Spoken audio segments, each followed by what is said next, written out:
For joining us, I'm John Sable. And I'm Katie McCall in for Serena. We'll get to that story in just a moment. But first, today marks National Peace Officers Memorial Day. And this year alone, 35 police officers have died in the line of duty nationwide. ABC Action News reporter Jake Peterson shows us a unique service to remember those fallen heroes held at MacDill Air Force Base. Trooper Sean Colin. The event is a way to remember. Officer Adam Conrad. Tampa Bay area officers teaming up with MacDill Air Force members to pay tribute.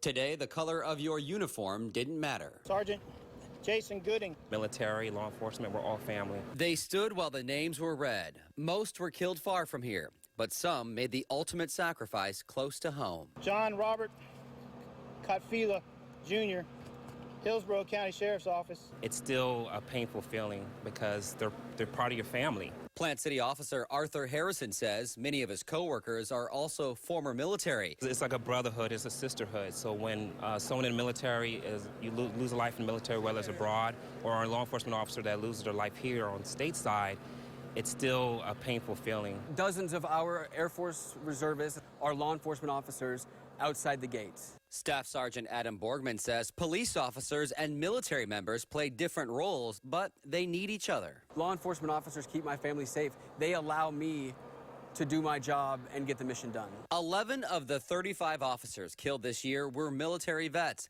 so it's not hard to see why this Remembrance Day is so important to all who wear a uniform. It's not about me in uniform. It's not about you in uniform. It's for those that can no longer wear the uniform because they've gone to their final resting place. Reporting on MacDill Air Force Base, Jake Peterson, ABC Action News.